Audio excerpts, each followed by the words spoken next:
your questions on the game. If you'd like to start. Hello, Jose. Congratulations. Can you just give us your assessment of how you saw that game and that result? In the first half, we were a very, very lucky team.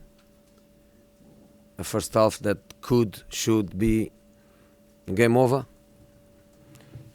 5-2, 6-2, easily.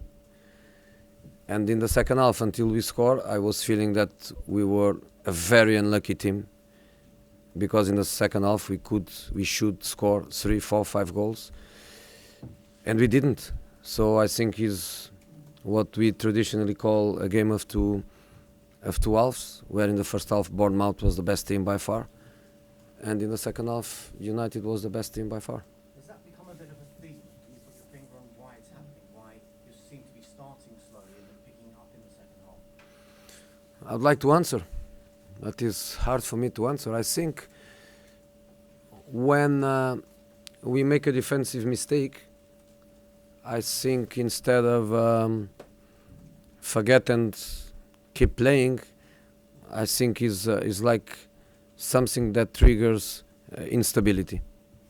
And in that situation, that hand, after a couple of minutes with Fraser facing David, and with a possible 1-0 after a couple of minutes, I think that triggered instability in the team. The team, it looked like we don't work tactically during the week, which obviously is the worst feeling for me, because we work so much that I expect my team to be really good, and I feel really frustrated with that. The good thing is that the team has this face of a fantastic character, and the face of and the heart that any result, the game is not over, and we go until the end. And in the second half, I could understand some frustration because you produce and you don't score, and we miss lots of chances, incredible chances, I would say, some of them. But then we managed to score in extra time and to get the points we lost against Chelsea. Okay, sorry, Rob. Defensively, you started so well last season with lots of clean sheets. Can you put your finger on why that isn't happening at the moment? I can. Because the approach was much more defensive. And with a much more defensive approach, you can hide better your weaknesses. So when the team is really defensive and you have a more defensive minded and you base the work on that, then the team doesn't develop enough in other areas, but the team managed to get some results based on that. I'm trying to find a balance where we develop the team in the second, in the third phase of attack, and we develop the players, the talented players that we have, without losing the balance. When we are in control, we have no problems. When the opponent is in control, I think the team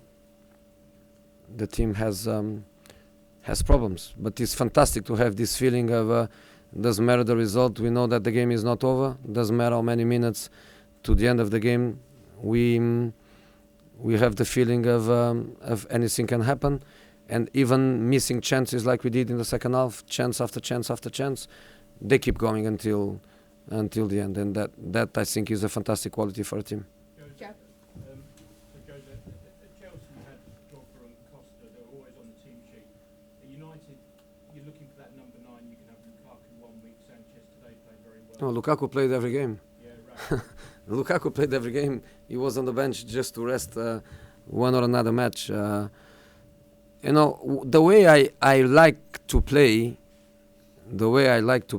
is with 3 attacking players, where there is not a clear definition of the winger as a winger, and I like that the winger is somebody with a striker or formation or with the striker appetite, and I always had that in my team, with the winger scoring a lot of goals, sometimes even more goals than the than the striker. So it's not impossible at all to have in the same team at the same time Rashford, Lukaku, Alexis, for example. But today Romelu was not available, and we thought that Alexis could do what he did. He had a good assist. He had some ability. He created them some problems. But then in the second half, I knew that by having the two brothers on the bench, Rashford and Lingard, I knew that the brothers could come in and also make an impact. But I think the impact was under Herrera. Yeah, I think was the impact in the team. Was the one that changed the game by giving the team the balance, the intensity, the high pressure, the organization that the team didn't have until then. I think he was fundamental for us. Romelu, Herrera, Juventus.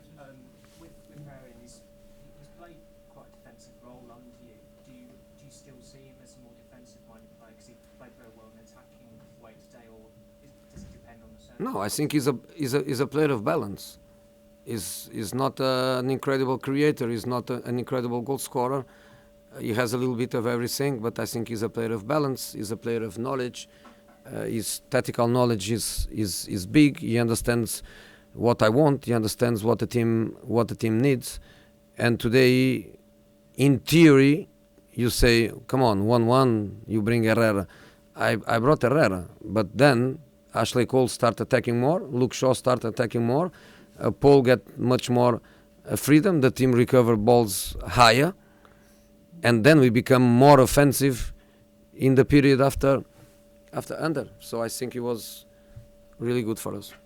Last question. Jose, you went up to Eddie at the end of the game to say something. Can you reveal what you said? I don't remember what I... No, I told him. It should be 5-1 half time. So at least he knows that I recognize that they were by far the best team in the first half. Any concerns about Romelu for Juventus and City? Yeah, wait tomorrow. Wait for Monday. He needs these couple of days to see.